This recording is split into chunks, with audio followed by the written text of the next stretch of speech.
semua bangsa muridku. Dan ada kata kerja lagi, ajarlah mereka melakukan segala sesuatu yang kuajarkan kepadamu. Dan di situ dibantu dengan apa namanya? Aku akan menyertai engkau senantiasa sampai akhir zaman. Sampai akhir zaman. Nah, jadi ya terserah Bang apa. Kemudian kata Abang, saya yang menyatakan itu adalah antikristus. Abang harus pahami bahwa dalam kitab pengertian antikristus itu, ya, dalam kitab kami ada pengertian antikristus itu, ya. Antikristus itu adalah orang-orang yang menolak Yesus itu diutus oleh dan berasal dari Allah. Itu antikristus. Kalau saya pribadi tidak menyatakan itu antikristus, tetapi sebaliknya. Nah, ketika pun Abang sedang mengklaim saya seperti itu terserah kepada Abang. Tetapi kami pribadi yang menyatakan kitab kami dalilnya itu antikristus itu lengkap, ajaran-ajaran palsu itu lengkap, dan kami mengimani akan hal itu. Artinya pengimanan itu kami imani bukan hanya sebatas kami percaya, tetapi di dalamnya ada logika yang sedang kami jalankan. Terima kasih, dikembalikan Kak Nora. Ya, silakan Bang Zuma. Di sini yang Kristen Deswa dengan Trivena dengan Bang Warga. Silakan abangku. Saya ya. Ya, silakan Bang. Oke, baik. Yang harus kita dudukkan di sini dulu ketika kita berbicara mengenai antikristus, kita harus kembali ke akarnya. Apa itu Kristus? Ada yang tahu nggak? Kristus adalah, ada yang bisa bantu saya? Yang diurapi. Apa yang diurapi? Orang, hewan, atau manusia? Sudah Zuma lanjutkan. Paham, paling jago. Enggak, saya tanya dulu, Kristus itu apa? Orang, hewan, manusia, malaikat, Tuhan, atau manusia? Itu dulu. Supaya kita tahu akarnya kesalahan Kristen itu di mana. Kristus itu apa? Siapa tahu Bunda Nora bisa jawab itu. Kristus adalah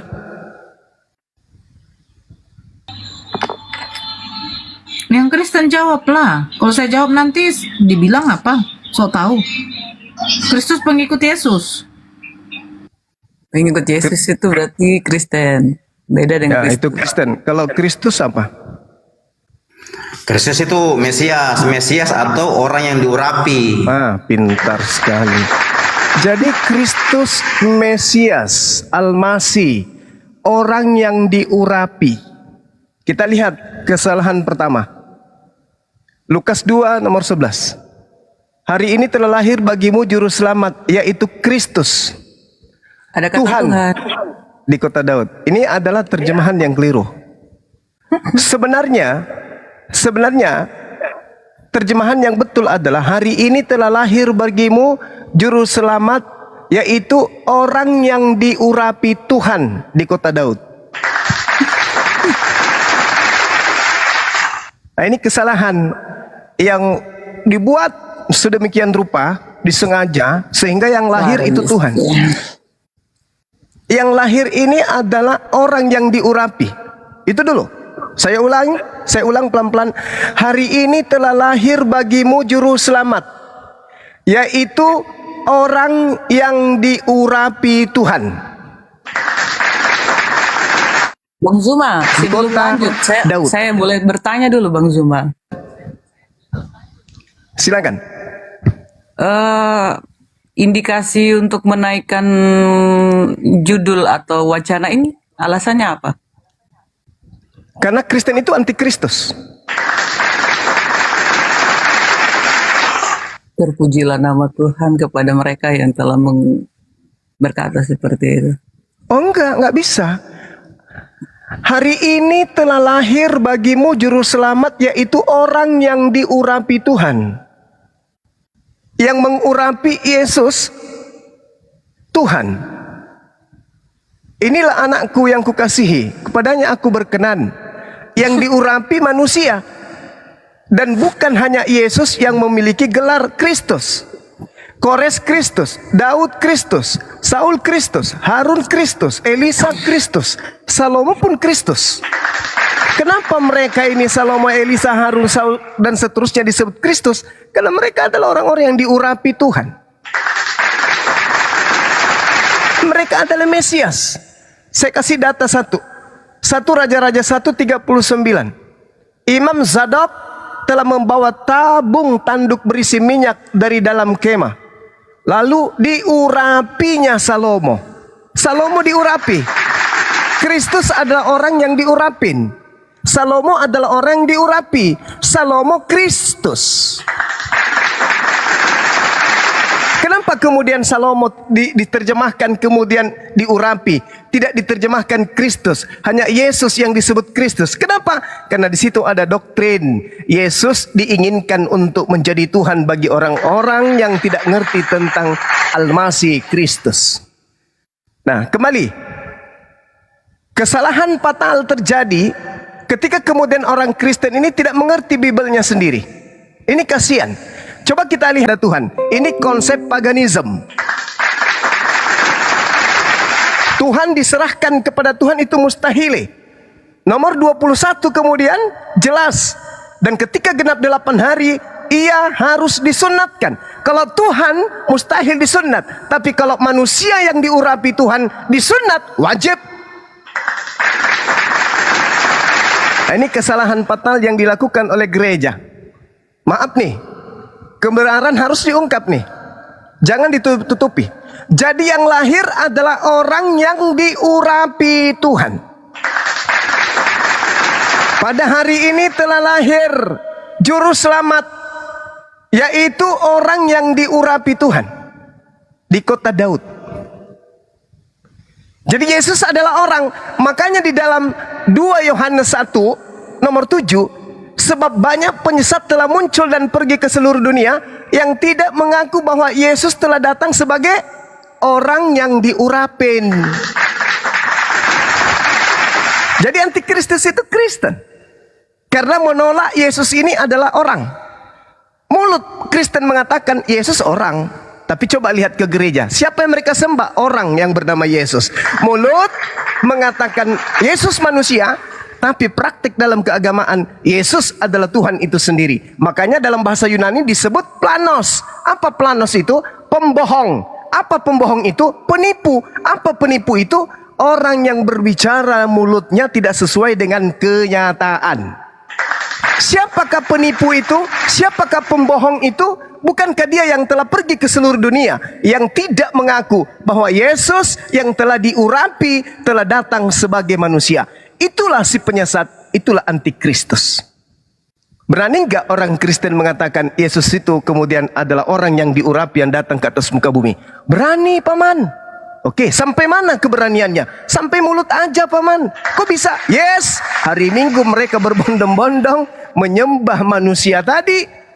Artinya mereka mengakui dia manusia. Tapi pada praktiknya Yesus itu adalah Tuhan itu sendiri.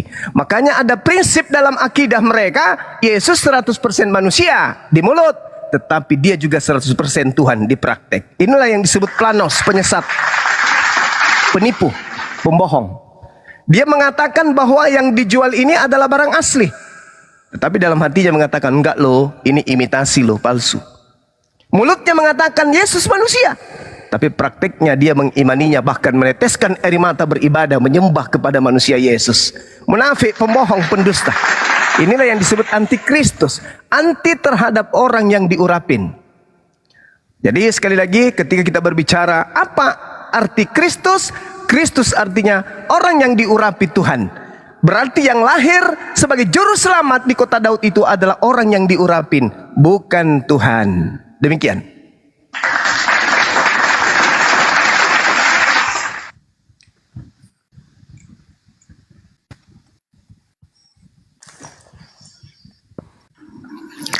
Oke, terima kasih.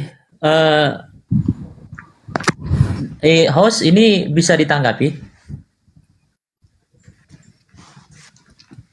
Kak Nora, monitor. Silakan Bang, silakan. Iya, terima kasih kepada Bang Zuma. Ya, kalaupun banyak sekali kata-kata yang tidak berkenan menurut saya ya, tapi itu dikembalikan kepada Bang Zuma lah.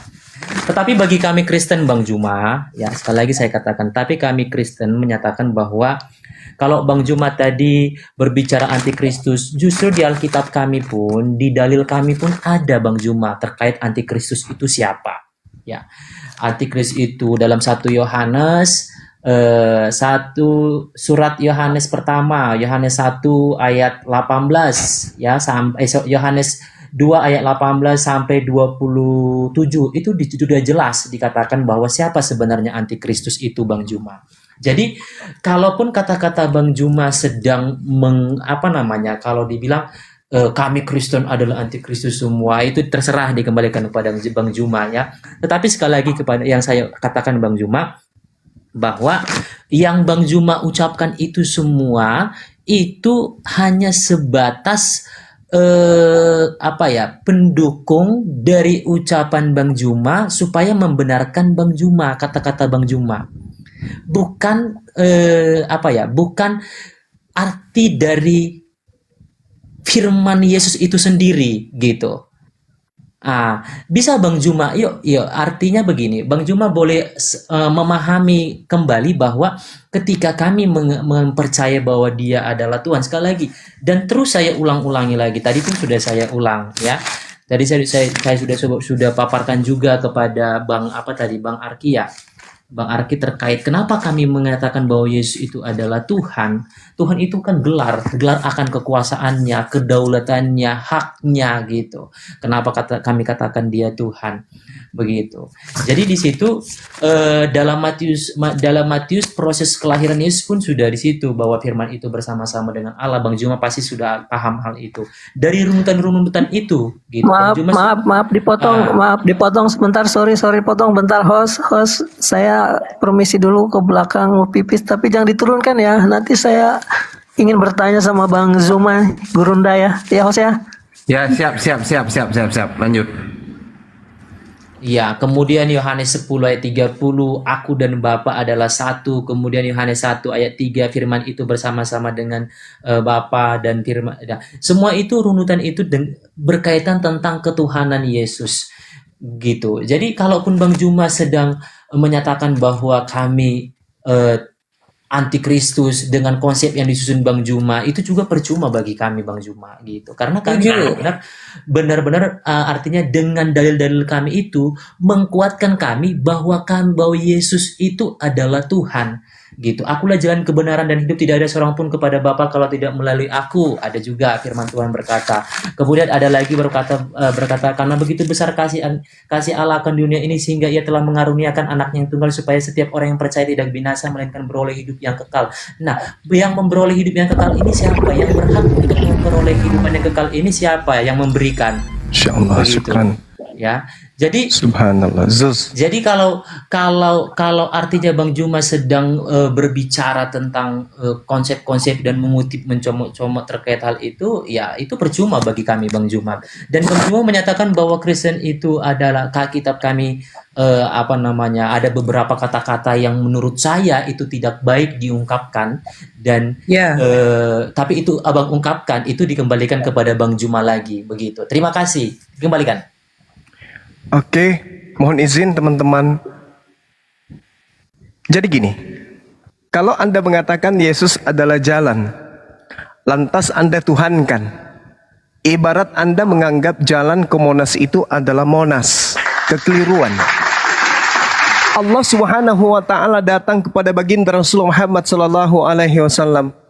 Apa kata Allah? Wahai nabiku, Nabi Muhammad, katakan kepada mereka, laukana ma'ahu alihatun kama yakuluna izal labtagau ila zil arsyil sabila.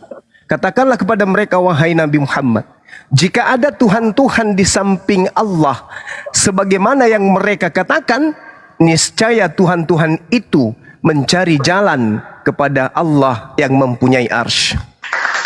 Nah, inilah yang terjadi hari ini. Yesus yang Anda tuhankan adalah jalan menuju kepada Tuhan yang memiliki tahta di arsy. Akulah jalan, akulah kebenaran, akulah hidup. Tidak ada yang sampai kepada pemilik tahta tanpa melalui aku, Yesus. Ucapan Yesus ini untuk seluruh umat manusia? No. Ucapan Yesus ini hanya untuk kepada Bani Israel, kepada Bani Israel, pada Bani Israel yang menolak Yesus. Mereka mengatakan kami ini adalah keturunan Abraham. Kami adalah keturunan Abraham. Kami pengikut Torah. Kami pengikut Musa. Apa kata Yesus? No, kamu tidak akan pernah bisa sampai kepada Tuhannya Abraham, Ishak dan Yakub kalau kau tidak melalui aku. Karena aku diutus untuk kalian. Untuk Bani Israel, bukan untuk Islam, bukan untuk Kristen. Nah, itu yang perlu dipahami. Kemudian saudara, ketika kita berbicara mengenai antikristus, mohon maaf, kebenaran harus ditegakkan. Meskipun itu pahit demi keselamatan. 1 Yohanes 2 yang Anda singgung tadi, harusnya Anda baca isinya. Anak-anakku, waktu ini adalah waktu yang terakhir. Seperti yang telah kamu dengar, seorang antikristus akan datang. Sekarang telah bangkit banyak antikristus. Itulah tandanya bahwa waktu ini benar-benar adalah waktu yang terakhir. Memang mereka berasal dari antara kita, tetapi mereka tidak sungguh-sungguh termasuk kita. Sebab jika mereka sungguh-sungguh termasuk pada kita, niscaya mereka tetap bersama-sama dengan kita. Tetapi hal itu terjadi supaya menjadi nyata bahwa tidak semua mereka sungguh-sungguh termasuk kita. 1 Yohanes 2 nomor 22 sampai 23. Siapakah pendusta itu? Bukankah dia yang menyangkal bahwa Yesus adalah orang yang diurapin? Dia itulah antikristus. Saya nggak menyangkal. Saya beriman kepada Al-Masih. Justru orang yang menganggap Kristus sebagai Tuhan itu menyangkal Kristus. Karena Tuhan tidak pernah diurapin. Pencipta langit dan bumi tidak pernah diurapin. Yang diurapin itu adalah ciptaan. Daud, Salomo, Harun, Saul, Yesus. Dengan Anda mempertuhankan Yesus, berarti Anda membatalkan ketuhanan Tuhan yang mengutus Yesus. Karena Tuhan itu mutlak, wajib, absolut, cuma satu. Nggak boleh dua, apalagi tiga. Dialah antikristus, yaitu dia yang menyangkal Bapa maupun anak. Dialah Tuhan satu-satunya. Bapa, Anda sangkal. Bapa, bukan kau satu-satunya Tuhan. Masih ada pribadi dua, Yesus dan juga Roh Kudus. Siapa yang menyangkal anak? Anak adalah utusan. Bukan, kau bukan cuma utusan, engkau adalah Tuhan itu juga. Disangkal dua-duanya. Sebab barang siapa menyangkal anak, ia juga tidak memiliki Bapa. Barang siapa mengaku anak, ia juga memiliki Bapa. Kalau kita mengakui Yesus sebagai utusan Tuhan, berarti kita mengakui Tuhannya. Ketika kita mengakui Tuhannya, kita mengakui utusannya. Itu yang harusnya. Tapi Anda menggabungkan antara Yesus dan Bapa adalah satu hakikat. Kekeliruannya itu di situ. Ini Bang Zuma, mungkin saya bisa tambahkan. Ya, Dasar silakan. dari, kalau misalkan Abang Zuma berbicara tentang kebenaran, dalam Alkitab, Yohanes pasal 14, 16, Anda mengatakan bahwa Roh Kudus akan menuntun engkau kepada kebenaran. Sudahkah? Yang saya tanyakan, Bang Zuma sudah dipenuhi oleh Roh Kudus sehingga berbicara tentang kebenaran. Yang kedua, Allahu Akbar. Yesus telah, sabar Bang Zuma. Yesus telah mengklaim dirinya bahwa dialah jalan, kebenaran, dan hidup. Artinya, Roh Kudus menuntun orang kepada kebenaran yang tadi telah diklaim oleh Yesus bahwa dialah kebenaran. Datang kepada Bapa harus melalui Yesus. Yang tadi Bang Zuma bilang jalan menuju surga, alamatnya surga harus melalui satu jalan. Yesus itu adalah jalannya. Jadi, pengurapan yang kami maksudkan, yang tadi dibilang Kristus itu, baik Salomo mengurapi Saul, Samuel mengurapi Saul, Samuel mengurapi Daud, Samuel mengurapi Salomo. Semua terjadi hanya untuk pendelegasian, pengesahan untuk menjalankan fungsi tugas sebagai seorang raja.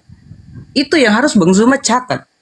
Jadi jangan asal bicara, menaburkan sesuatu, dan bahkan saya mohon maaf, walaupun saya harus menahan pahit, tapi Bang Zuma, kebenaran harus dinyatakan. Supaya jangan sampai kebenaran ini dikaburkan.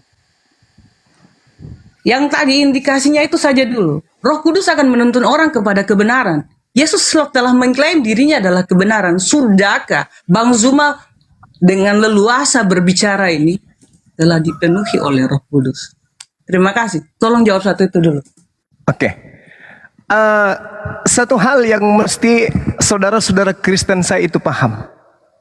Dan benar-benar paham. Bukan hanya sekedar mendengar lalu membuang begitu saja. Harus mendengarkan baik-baik.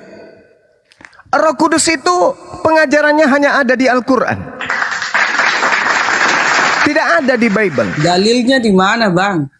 A'udzubillahi minasyaitonirrajim. Qul nazzalahu ruh. Aku bersaksi. Hul Ya, Kudus. lanjut. Katakanlah wahai Nabi Muhammad, Roh Kudus min rabbik, dari Tuhanmu, bil haqq, menurunkan kemudian Al-Quran dengan kebenaran. Tidak ada Roh Kudus di Bible, tidak ada. Saya boleh taruhan, itu nggak ada. Baru yang tulisan Tolong Roh Kudus tunjukkan di kalau dalam ada Roh Bible Kudus ini di saya harus Bible, coret, silakan. buang, robek, atau gimana Bang Zuma? Silakan Anda tunjukkan kata Roh Kudus di dalam Bible. Kalau ada saya turun sekarang ini. Oke, siap. Matius Silakan. itu Matius Saya setuju. 1. Matius Kalau tidak Silakan. mungkin Bunda 1:20. Nora mau bantu Ustadz. Silakan, silakan, silakan. Itu Bang Zuma ada itu Matius 1 Silakan. di ayat 20 itu ada Roh Kudus. Silakan Anda bacakan ke saya.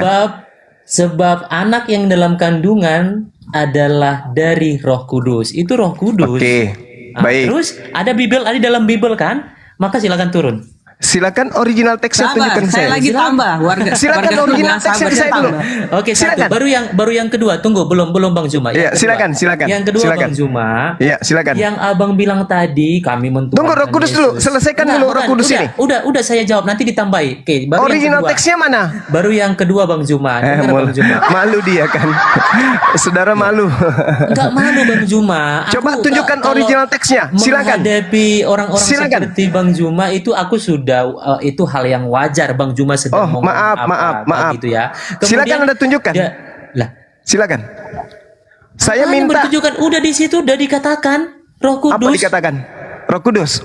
Iya. Orang Kristen di luar Indonesia tidak kenal Roh Kudus.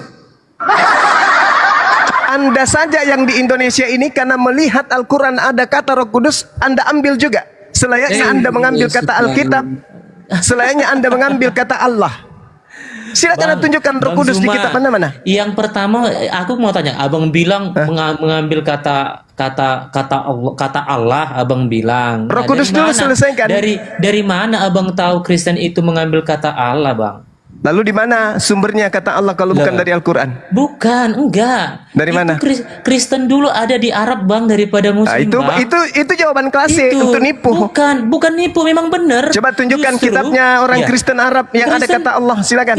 Kristen dulu yang ada di Arab, Silakan, Bang. silakan, Itu di silakan. Kristen dulu. Enggak laku Di jualan Arab itu, terasi di sini, enggak Muslim- laku. Bukan, Muslim Enggak laku itu jualan datang terasi di sini, enggak laku, Muslim Bang. itu ada Enggak di laku, abad mohon maaf. ke-6. Sedangkan Kristen Silakan di abad Anda pertama. tunjukkan kitabnya orang Begitu, Kristen. Bang. Silakan yang bahasa Arab. Jangan cuma jualan obat, jangan kayak pendeta di sini. Ya, jangan kayak pendeta. Ini bukan gereja. Ini bukan gereja. Bang Zuma. Ya, silakan Anda tunjukkan. Silakan Anda tunjukkan kata Roh Kudus dalam original teks dalam kitab saudara apa? Oke, di dalam Yohanes pasal 14 ayatnya Nomor? ke-26. Ya. Tetapi penghibur yaitu Roh Kudus yang akan diutus oleh Bapa dalam namaku, dialah yang akan mengajarkan segala sesuatu kepadamu Oke. dan mengingatkan kamu akan semua yang telah kukatakan kepadamu. Oke. Apa yang dikatakan di sana? Tetapi apabila ia datang yaitu Roh kebenaran. Jadi yang kami artikan Roh Kudus atau Roh Allah adalah penghibur, adalah Roh kebenaran, adalah Roh yang menuntun kami untuk datang kepada Yesus, sebab Roh Kudus tidak bersaksi tentang yang lain, dia bersaksi tentang Yesus. Jadi dia dengar semua itu dari Yesus, dan Yesus itu mendengar semua itu dari Allah. Jadi Oke. dia tuh terkontrol, anggap dari pusat ke provinsi, provinsi ke daerah, seperti itu Pak. Oke, hagios itu artinya apa, Ibu? Bapak artikan karena Bapak pakarnya sudah, Bapak Gurinda Kak, Gurundu. Jangan emosi, tertahan emosi Saya nanti meledak. tidak, saya tidak emosi kan Gurinda, Iya. Gurinda atau Gurundo. Saya tidak tahu nama itu. Saya tahu saja Bang Zuma. Harusnya Anda Namanya panggil saya aja Maha Guru. dibaca, Kak. Nggak usah terlalu Saya begitu tidak lah. pakai Maha Guru. Kalau Berapa saya kali bilang Maha bikin? Guru berarti saya Jadi menuhankan di sampean. dalam kitabnya saudara, ya, yang ada itu adalah pneuma hagios. Pneuma itu di dalam Lukas 24 nomor 37 artinya hantu. Jadi yes, harus jujur dong terhadap kebenaran. Pneuma itu artinya hantu. Coba Anda baca Lukas 24 nomor 37.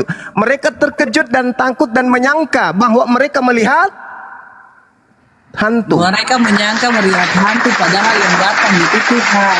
Oke, hantu di situ. Kasih dalam Hantu di Kristus. situ apa? Hantu di situ apa? Original teksnya. Saya hanya belajar Alkitab. Ya, inilah dia. Pneuma. Bahasa Yunaninya pneuma. Sedangkan Yohanes 14:26 di situ tertulis adalah pneuma hagios. Artinya apa? Hantu suci. Hantu suci. Bang Zuma, terus indikasi Bang Zuma mengartikan semua ini maksudnya apa?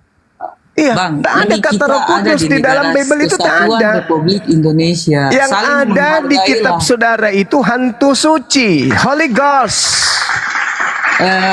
Sampai Bang Zuma mengklaim bahwa orang Kristen adalah antikris. Yes, Itu adalah karena anti terhadap kejahatan. Yesus. Kejahatan terhadap suatu agama, Pak. Oh enggak. Bang, Kitab dengar saudara. dulu, Bang. Kitab Tolong, saudara tolong yang mengatakan didengarkan, itu, tolong bukan saya. didengarkan. Itu bahasa dari Bang. Lah, ini kitab saudara. Coba kita ukur. Ibu, kita ukur ibu ya. Kita ukur ibu ya.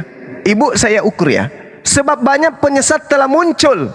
Ini penyesat ibu, bahasa Yunaninya planos, pembohong. Planos adalah pembohong.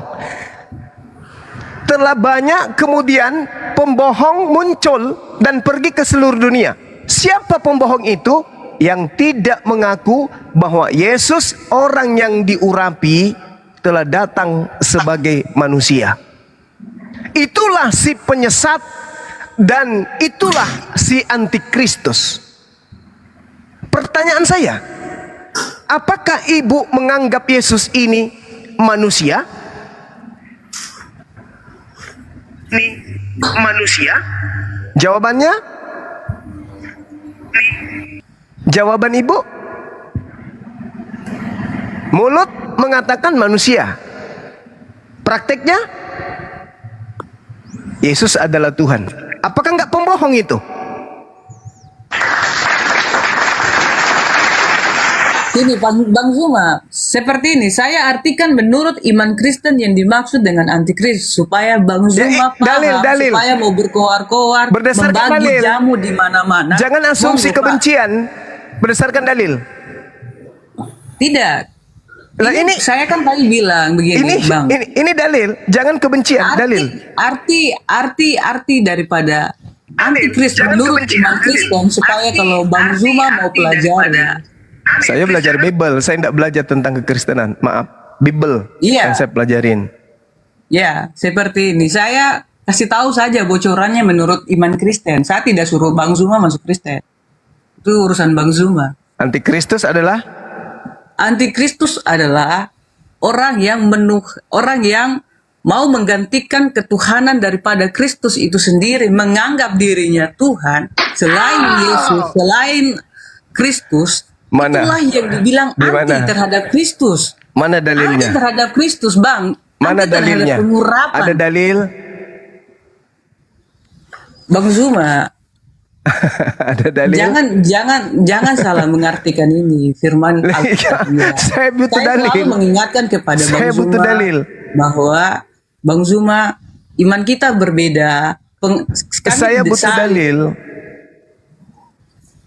Iman berbeda memang. Saya bukan penyembah manusia, ibu penyembah manusia. Memang iman berbeda. Sekarang permasalahannya adalah antikristus itu diusir kan? Kenapa dia diusir ya? Karena dia pembohong. Dia penyesat yang tidak mengaku Yesus datang sebagai Manusia yang diurapin, mulutnya aja yang mengatakan Yesus datang manusia. Coba lihat keyakinannya. Mate di dalam menuhankan Yesus. Pembohong.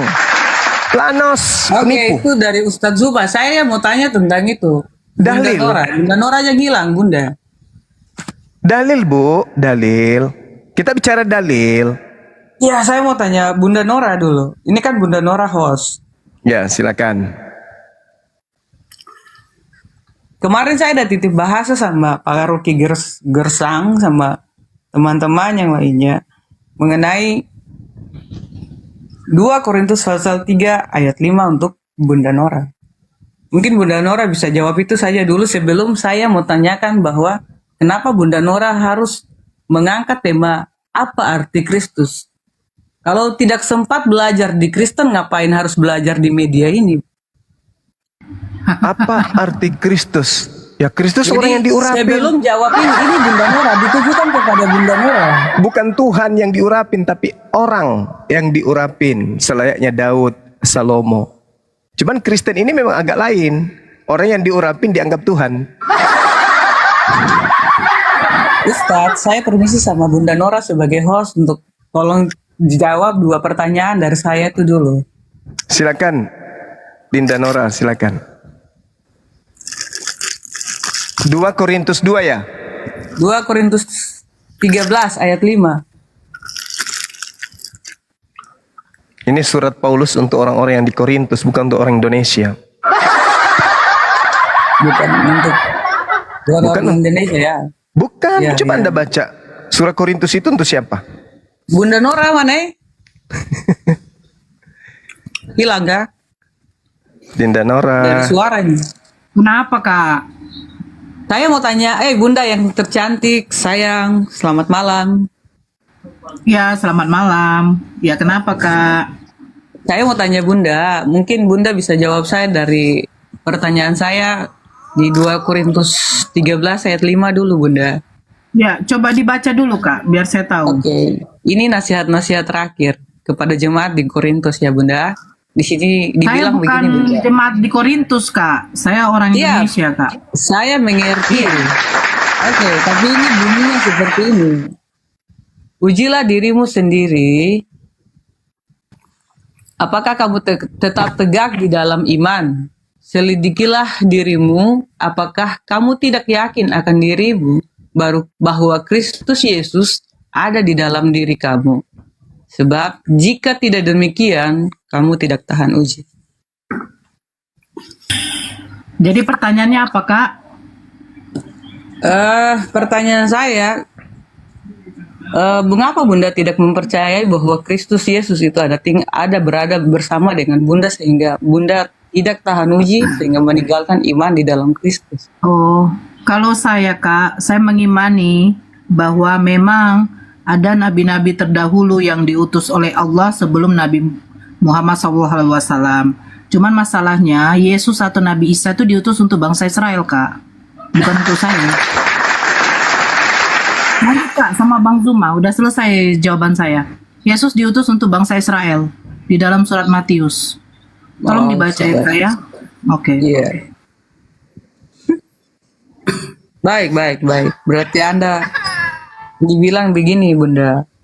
Kalau kita tidak ada pada batu penjuru itu, kita akan menjadikan dia menjadi batu sandungan, bukan lagi jadi batu sentuhan. Itu saja, Bunda. Terima kasih. Saya terima kasih buat jawabannya. Saya hanya ingin tahu saja, jadi tidak mengganggu terlebih ke dalam lagi, tidak mau intervensi. Maaf, saya harus bertanya seperti itu. Tidak apa-apa, Kak. Lanjut dengan Bang Zuma. Silakan kalau ada yang mau bertanya atau Bang Deswa Kristen kan? Ya, silakan. Ya, Kristen, boleh bertanya Bang Juma? Silakan. Sebelumnya saya Oke. pamit turun dulu ya. Makasih semua. Iya, makasih. Oke, sama-sama, Kak. Dadah, malam. Aku mau tanya Bang Juma. Silakan. Kira-kira Sang Pencipta langit dan bumi di Al-Quran Abang sama nggak dengan Sang Pencipta langit dan bumi di Bible kami? Kalau yang di kitabnya Yahudi sama. Yang ku tanya Bible kami Bang Juman. Kalau yang ada di Bible Anda itu dewa, Theos, nggak sama. Oke Bang ya. Ya. Berarti Sang Pencipta langit dan bumi di Alkitab kami dengan Sang Pencipta langit di Al-Quran Abang tidak sama ya. Kalau yang ada di dalam kitabnya Yahudi sama. Di Bible kami Bang. Kalau Bible Anda kan cuma perjanjian baru. Theos, dewa. Nggak samanya. Sama lah ya Bang ya. Di Bible kami Bang, Bible itu dua itu Bang, perjanjian lama dan Iya, perjanjian baru. itu kan kitabnya Yahudi yang satu itu, yang perjanjian lama itu kitabnya Yahudi, bukan kitab Anda itu. Perjanjian baru, Perjanjian baru baru kitabnya orang Barat, bukan kitabnya orang Yahudi. murid Tuhan Yesus bukan Yahudi Bang. Orang Yahudi muridnya Yesus. Nah, itulah perjanjian baru Bang. Bukan, Anda salah. Murid Tuhan Yesus nggak ada. Bukan murid Yesus yang menulis perjanjian baru milik Kristen. Siapa bilang murid Yesus yang menulis? Jadi siapa Bang? Orang-orang yang tidak dikenal. Oh, oke lah, oke Bang. Ya. Saya ikuti akan logika Bang ya. Ya, Oke. memang fakta itu Bang, fakta. Itu fakta. Kira-kira Bang, isi Al-Quran Abang dan isi Alkitab Bible kami berasal dari sumber yang sama? Enggak. Beda. Enggak benar. Oh. Enggak. Kalau kitab Anda perjanjian lama berasal dari rabi-rabi Yahudi pada abad Oke. ketiga sebelum Masehi. Perjanjian baru dari wartawan-wartawan yang tidak dikenali oleh Yesus. Oke, intinya Bible kami bukan berasal dari Allah isi Abang ya. Tidak. Oke. Bukan firman Tuhan kitab Anda itu, bukan firman Allah. Iyalah intinya Iya. intinya Bible kami bukan berasal dari Allah isi Abang ya. Betul sekali. Oke, terima kasih Bang jawabannya. Iya. Abang percaya nggak di Bible kami ada nubuat untuk Nabi Muhammad? Di kitab saudara saya tidak percaya. Yang saya percaya kitabnya Nabi Musa dan Bible kitabnya kami, Nabi Isa Bang. alaihissalam. Bible kami Bang.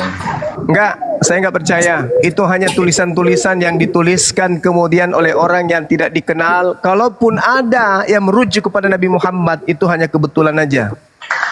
Berarti nggak abang percaya itu ya?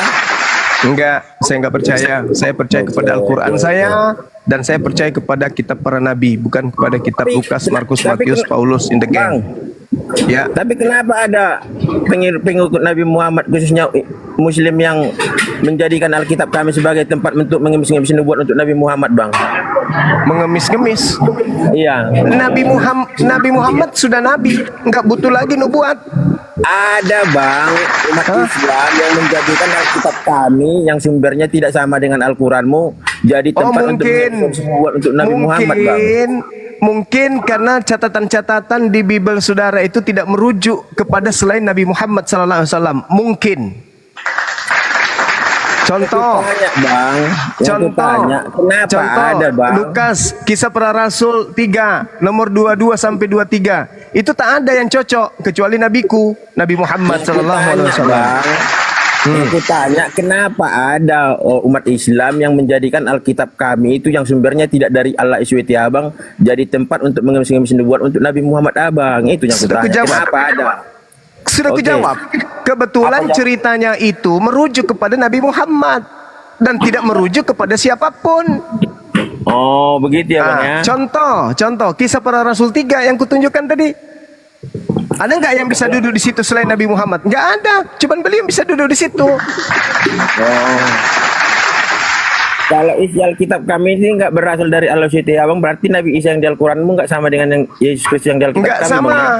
Nggak sama. Oke. Nabi Isa diselamatkan, yang menggantikan konon ceritanya bernama Yesus. Menurut kalian, Nabi Isa yang di Al-Quran Abang lahir di mana, Bang? dia lahirnya pasti di tengah-tengah kaumnya, Bani Israel. Di mana? Kota mana itu, Bang? Disebut kemudian di Israel, pastinya Palestina, Di mana, Yerusalem. Bang? Di mana? Kotanya di mana? Ada nggak apanya yang Al-Quran tidak menceritakan karena Al-Quran bukan buku biografi, Berarti bukan fiksi hasil lah, Bang, ya? penyelidikan. Tidak seperti Karena nggak kitab bisa- saudara, nggak bisa wartawan dibuktikan lah, Bang, ya? melakukan penyelidikan. Gimana? Nggak bisa dibuktikan lah, Bang ya? Maksudnya nggak bisa dibuktikan gimana? Secara arkeologis. Bisa. Nabi Gimana, Isa Bang? Nabi Isa diceritakan lahir di bawah pohon kurma. Di daerah mana itu, Bang? Nah, saya bacakan dalilnya ya. Itu makanya Kota saya mana katakan itu, Bang? Kota mana? Papua Nugini. Daerah mana? Bacakan dulu dalilnya. Berarti fiksi lah bang yang nggak bisa dibuktikan secara Yang arkeologis bang fiksi ya. itu yang mengatakan lahir di kandang binatang tapi kandangnya hari ini nggak ada. Ini ada itu bang, jadi gereja itu sekarang bang. Ada, kandangnya ada. Iya. Ada. Oh, Iya. gampang kalau ngomong kayak gitu. Ada pohon kurmanya. Sekarang udah jadi sekolah. Di mana? Di mana bang? Di kota mana Ya sama bang? pertanyaan saya, mana? Ya pergi lah bang ke Yerusalem. Ya sama Ini pertanyaan saya, jawaban saya juga sama. Kemana kami pergi bang untuk Ya, ke Yerusalem nih. Nih, ku kasih jawaban. Mana? Ku kasih jawaban. Oke? Hakim-Hakim 1:16. Keturunan Kenapa- Hobab. Tambah dulu. Kenapa Eh, cari jawabannya sabar dari dulu, Alkitab kami? sabar dulu, sabar Kenapa dulu. kau Sabar Bang, dulu, sabar. Ini kitabnya kenapa orang kamu Yahudi, cari bukan kitab jawabannya? pandai. Hei. Bukan kitab pandai ini kitabnya Yahudi, kitab hakim-hakim. Bukan kitabnya Kristen Kami ini. bang, nggak ada itu di Bible kami. Hakim-hakim 1 nomor 16. Keturunan Hobab Itu nggak ipar ada di Bible Musa kami, orang Bang. Keni itu. Diam dulu bang. Maju bersama-sama dengan Bani Yehuda dari kota pohon kurma ke Itu nggak padang ada gurun tertulis di Bible Yehuda kami, di Bang. tanah Negeb. Sekarang tolong tunjukkan di kitab hakim-hakim, ya, Bani Yehuda menuju kepada kandang domba. Silakan. Malah yang disebut di sini adalah Itu nggak ada tertulis di Bible kami bang, bukan di Bible kami itu hakim-hakim itu bang. ada di sini di hakim-hakim kitabnya Yahudi ada.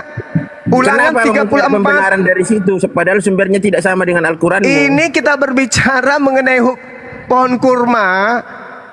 Kitabnya Yahudi membenarkan. Kandang binatang ada enggak? Kandang domba ada enggak di kitabnya Yahudi? Saudara, di kitabnya Yahudi ada enggak kandang domba tempat lahirnya Yesus?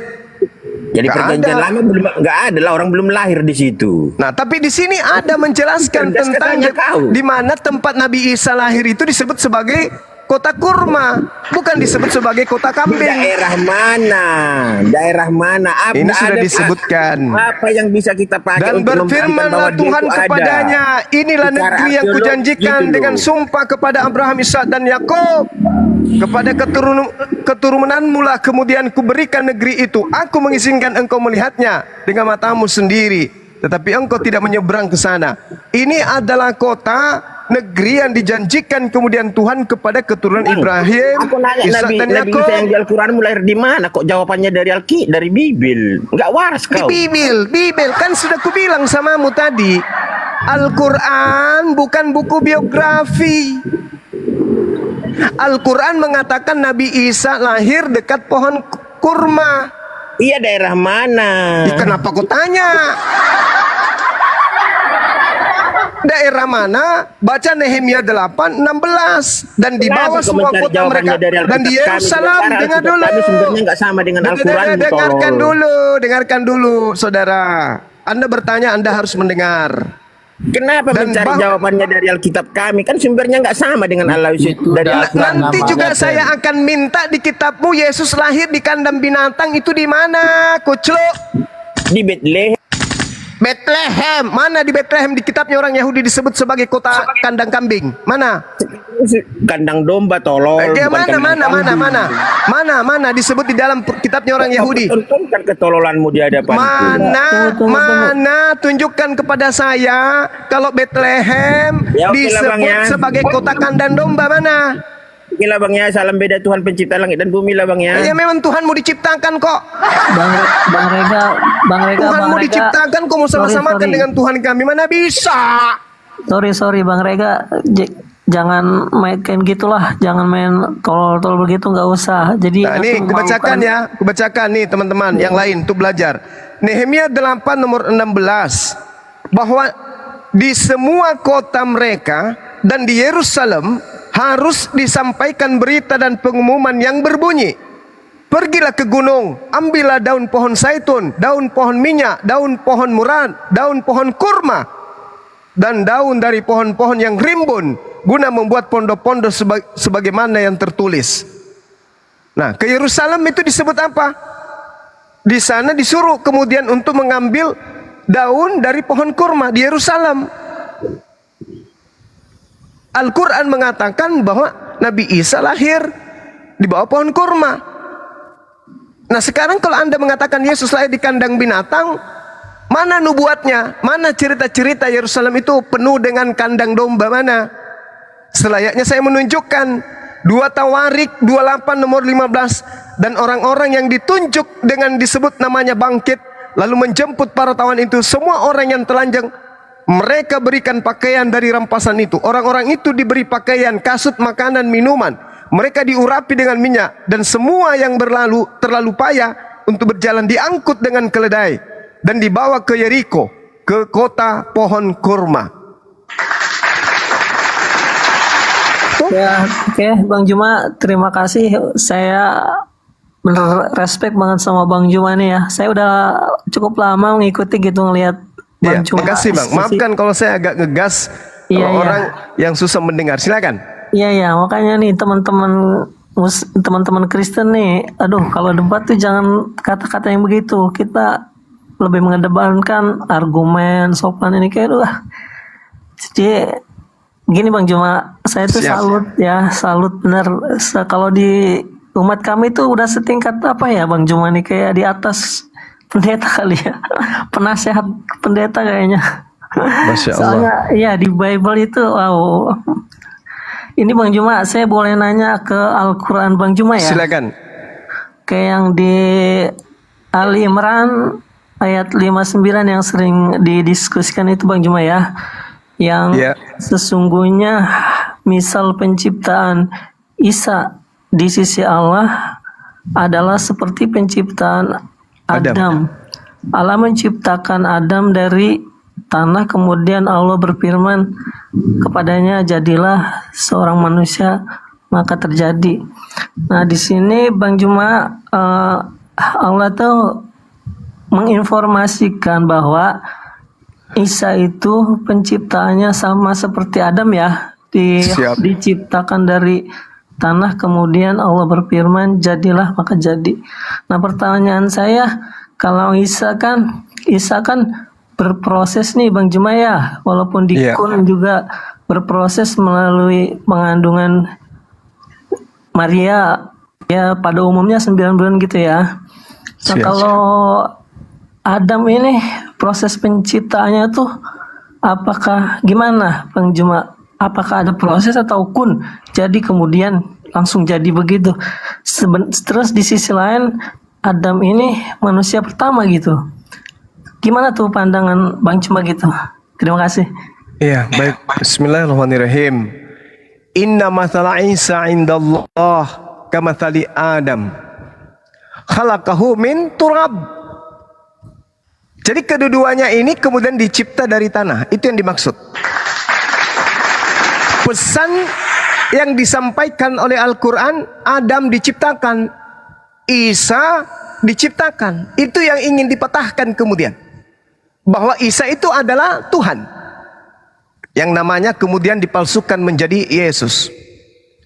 Inna mathala Isa indallah kamathali Adam khalaqahu min turab summa qala lahu kun fayakun. Sesungguhnya perumpamaan Isa bagi Allah seperti Adam. Allah menciptakannya dari tanah. Kemudian Allah berkata kepadanya, jadilah. Maka jadilah sesuatu itu. Jadi Adam ketika Allah menciptakan, Adam kemudian melalui proses pengumpulan, kemudian tanah, diambil tanah dari bumi, lalu kemudian dikatakan kun, jadi manusia. Jadi dicipta dari tanah. Isa pun dicipta dari tanah, dari sari pati makanan yang dimakan oleh ibunya. Kemudian Isa alaihissalam menjadi manusia yang dicipta. Lahir dia sebagai ciptaan, besar dia sebagai ciptaan, manusia dia sebagai ciptaan. Ini yang dimaksud untuk mematahkan kemudian argumentasi orang-orang zalim yang mengatakan Tuhan nuzul menjadi manusia, padahal manusia ini adalah ciptaan. Orang-orang Yahudi menyebutnya Yesua, orang Aram menyebutnya Iso, orang Barat menyebutnya Yesus, orang Indonesia menyebutnya Yesus, kami umat Islam menyebutnya Isa. Ya, jadi ciptaan, beliau diciptakan. Coba Anda lihat di dalam Yohanes 1 nomor 3. Segala sesuatu dicipta oleh Dia. Dia siapa? Firman. Firman ini apa? Kalam. Kalam ini apa? Sifat. Sifat apa? Sifat berkata-kata yang melekat pada diri Allah. Kun. Innama amruhu idza arada syai'an ayyakula lahu kun fayakun. Mazmur 33 nomor 9. Tuhan memberi perintah, semuanya jadi. Baca Mazmur 33 nomor 9. Tuhan hanya memberi instruksi, semuanya tercipta. Itulah yang disebutkan dalam Al-Quran surah Yasin. Oh, berarti kalau Nabi Adam tuh tidak melalui proses Bang Juma, apa dibuat dari tanah kayak seperti bikin orang-orangan, terus kemudian dikatakan kun, jadi begitu Bang Juma ya, tidak Iya. seperti Isa. Sama Kalau- seperti Isa. Isa di dalam rahim. kalau Kalau Isa kan- Adam itu tidak di dalam rahim, tapi Nah, memiliki itu, Mas. proses. Nah iya, maksud saya itu Bang Juma, yang saya pertanyakan itu apakah seperti Isa, kan di sini perumpamaan Isa itu seperti Adam. Dia Artinya, diciptakan dari tanah. kalau Isa kan dia berproses tuh melalui Bunda Maria, mengandung pada umumnya 9 bulan.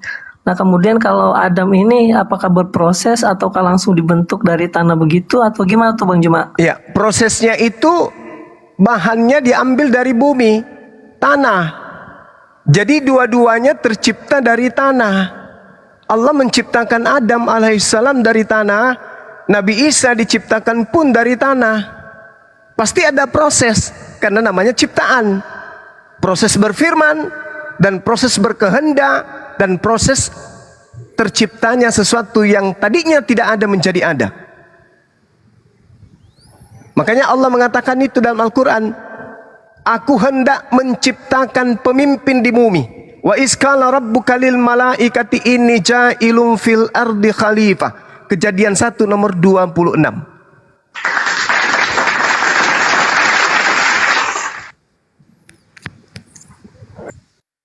Silakan Bang. Baik Bang Juma, terima kasih jawabannya. Iya. Dan ada pertanyaan lagi nih Bang Juma terkait Silakan. tentang iman Muslim ya, yang di Siap. rukun iman yang ke-6 kalau nggak salah, sama Iya. apa itu ya, takdir apa ya, takdir ya, kadar dan kadar gitu ya. Iya. Nah itu katanya itu kan sudah tercatat di Lauh Mahfudz ya. Itu apa di surat Al-An'am ya, ayat 59. Saya bacakan dulu ya Bang Juma ya. Silakan. Dan pada sisi Allah lah kunci-kunci semua yang gaib, tidak ada yang mengetahui kecuali Dia sendiri. Dan di lautan dan tiada sehelai pun yang gugur melainkan Dia mengetahuinya pula, dan tidak jatuh sebutir biji pun dalam kegelapan bumi, dan tidak sesuatu yang basah atau yang kering melainkan tertulis dalam kitab yang nyata dalam kurung Lauh Mahfudz. Ya Bang Juna ya.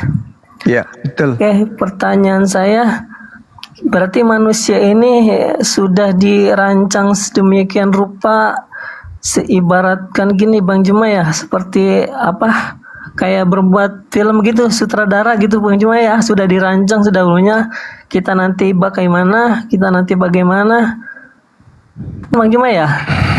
Iya. Apa kita dikasih free will, kehendak bebas, atau kita gimana gitu Bang Juma? Kalau kita memang sudah dirancang akan seperti ini, terus kita nggak punya free will dong Bang Juma ya, gimana tuh Bang Juma? Oke, baik. Terima kasih. Jadi gini Bung, jangan Tuhan yang diimani oleh umat Islam secara garis umum aja dulu. Menurut saudara, Tuhan yang menciptakan alam semesta nih, Tuhan ya skala umum, Tuhan yang menciptakan alam semesta ini, apakah sudah tahu ending dari kehidupan orang per orang dalam kehidupan manusia ciptaannya? Menurut saudara, apakah Tuhan sudah mengetahui si A, si B, si C ending hidupnya seperti ini? Menurut saudara? Jawabannya sudah tahu atau belum tahu?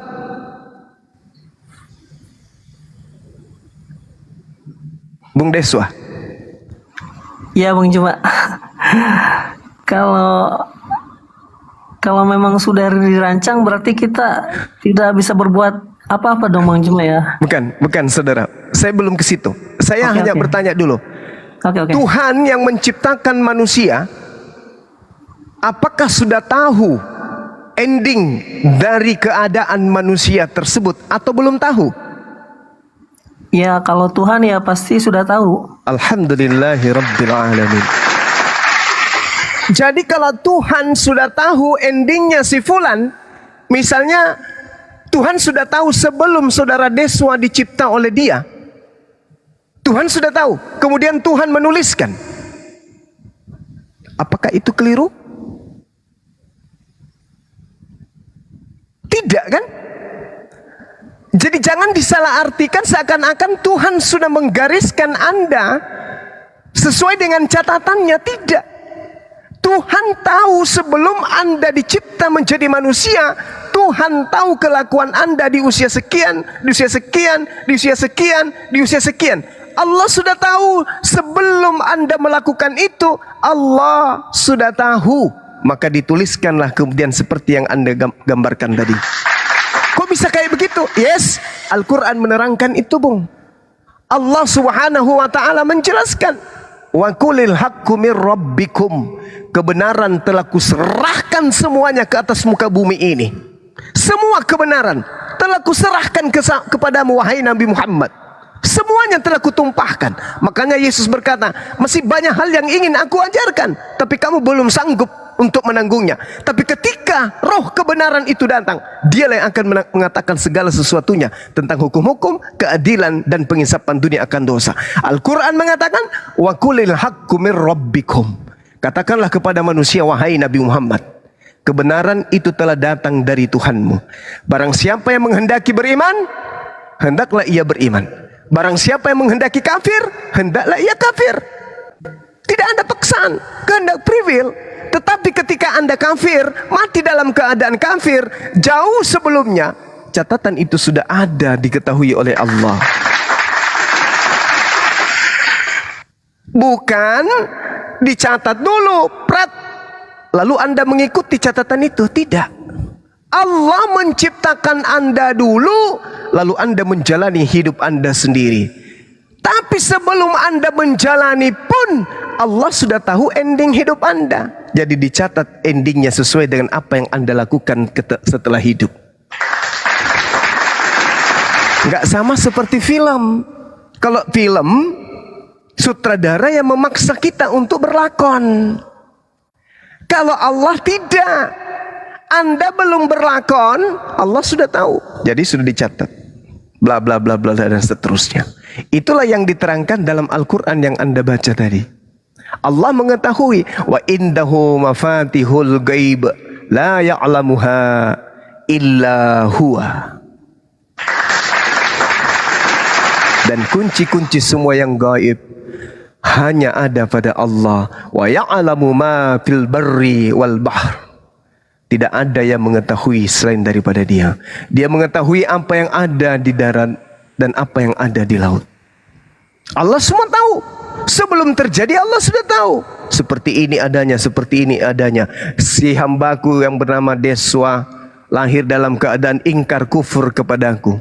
Tapi sebelumnya dia sudah bersaksi bahwa tiada Tuhan selain aku. Begitu dewasa dijadikan kufur oleh kedua orang tuanya. Tapi malah pada suatu saat di tahun usianya sekian dia bertemu dengan Bang Suma. Dia gunakan akalnya. Kemudian dia beriman kembali kepadaku sang penciptanya. La ilaha illallah Muhammadar Rasulullah. Kalau itu terjadi di dalam kehidupan saudara, berarti itu sudah tercatat di Lauhul Mahfuz. Kalau Anda ternyata tidak beriman kepada Allah dan Rasulnya, berarti itu Allah juga sudah tahu. Tetapi bukan Allah yang menjadikan Anda demikian. Anda sendiri, karena kebenaran sudah datang. Wa qulil haqqu mir rabbikum. Kebenaran itu sudah diberikan semuanya, datang dari Tuhanmu. Barang siapa yang mau beriman silakan, barang siapa yang mau kufur silakan. Beruntunglah orang-orang kafir, beruntunglah orang-orang ingkar, beruntunglah orang-orang Kristen yang kemudian bertemu dengan para apologet Islam. Kenapa? karena mereka mendapatkan ilmu pengetahuan yang ikhlas tanpa perpuluhan. Mereka mengkaji Bible, menelaah Bible, mentadaburi kemudian Al-Quran dan menjelaskan dua sisi tersebut. Kurang apa lagi? Kalau orang yang tinggal di hutan, hidup di zaman jahiliyah, tidak ada internet, jauh dari kehidupan era digital, mereka tidak mengetahui kebenaran, wajar. Tapi kalau sekarang orang mau menikmati perdebatan, diskusi lintas agama, ada TikTok, ada YouTube, kebenaran apa lagi yang ingin disembunyikan di akhir zaman ini? Dari Bible ada yang tahu, dari Al-Quran ada yang ngerti, kita tinggal mendengarkan. Dan pola yang kita pakai takaran filter adalah akal. Karena kita ditunjuk oleh Allah sebagai pemimpin, maka jangan mimpi jadi pemimpin kepada orang lain. Kalau iman kita aja, kita tidak bisa pimpin. Pemimpin yang baik harus berdasarkan dengan panduan. Panduan apa? Panduan SOP perusahaan. Manusia yang baik harus berdasarkan dengan SOP pencipta langit dan bumi. Di mana SOP itu? Di kitab suci. Kitab suci yang mana? Kitab suci yang tidak bertentangan dan tidak bercampur aduk dengan perkataan-perkataan manusia. Kitab suci yang tetap murni dari sejak dia diwahyukan sampai hari ini dan seterusnya. Saya kira begitu, Bung. Jadi takdir itu kayak gitu polanya di dalam ajaran agama kami. Silakan. Oh baik, terima kasih Bang Juma. Saya baru tahu kalau yang seperti Bang Juma jelaskan itu. Soalnya saya dengar-dengar di yang lain-lain tuh beda lagi. Karena kita tuh nggak punya free will, katanya nggak bisa apa-apa. Oh ternyata penjelasan Bang Juma begitu. Berarti ada wawasan lagi gitu buat saya. Dan satu lagi Bang Juma, boleh ya bertanya ya? Silakan. Dari Al-Quran juga Bang Juma, Al-Baqarah 256, tidak ada paksaan ya dalam beragama di ini ya, di Islam ya. Siap. Tapi mohon maaf, ini ada di negara tertentu gitu yang selain non muslim tuh tidak boleh begitu Bang Juma. Jadi ya seolah-olah hanya khusus untuk muslim. Jadi gini. Iya. Baik. Islam itu memiliki aturan kaidah. Kalau di tempat suci, kota haram, itu memang tidak boleh orang yang masuk di sana orang yang najis. Ya. Dan itu sudah dijelaskan kemudian di kitab-kitab terdahulu.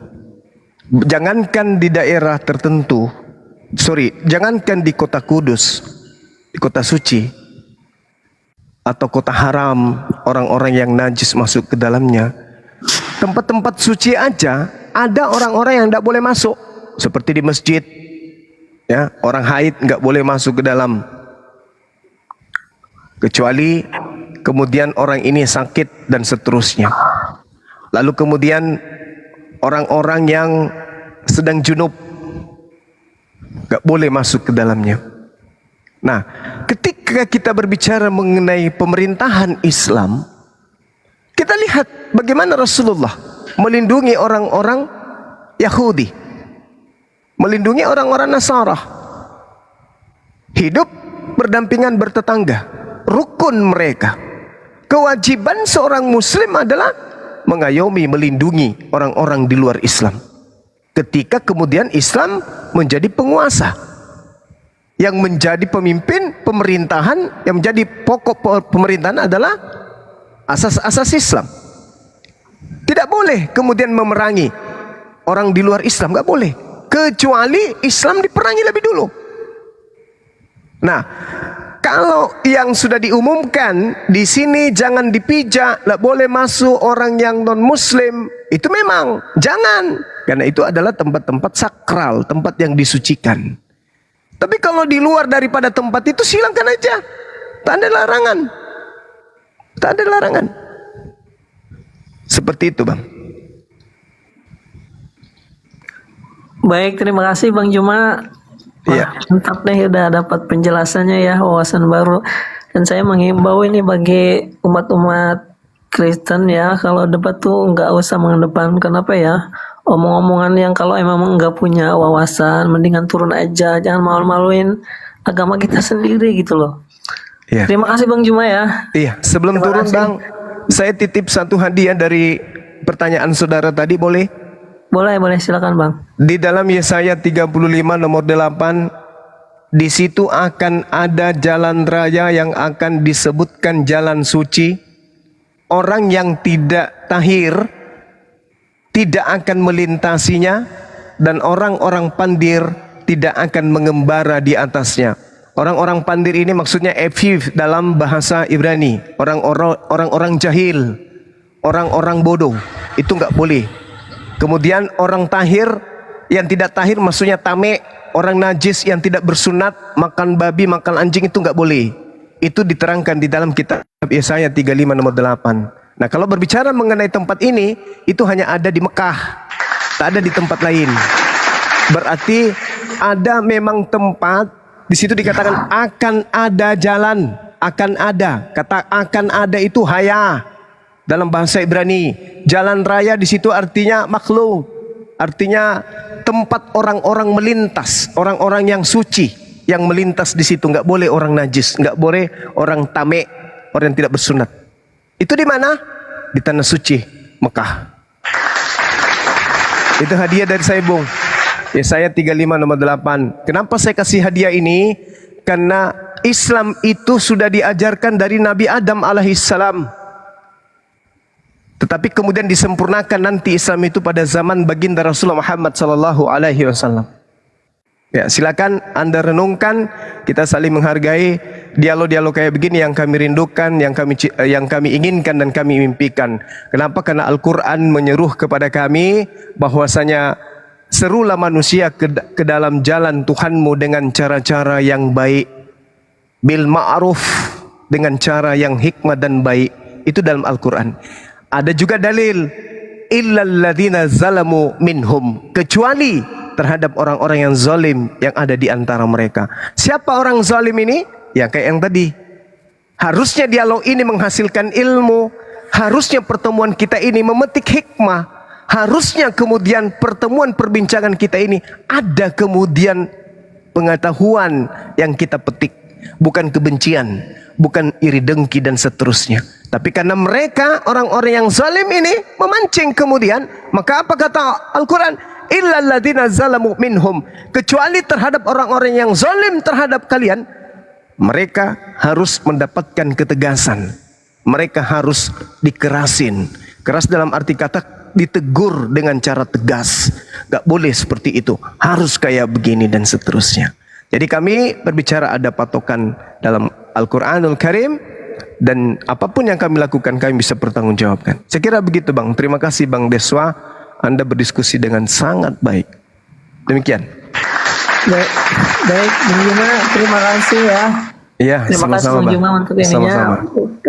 Bunda Nora, terima kasih udah dinaikkan karena di saya sudah jam 1 lewat ya. Jadi saya udah ini, saya mau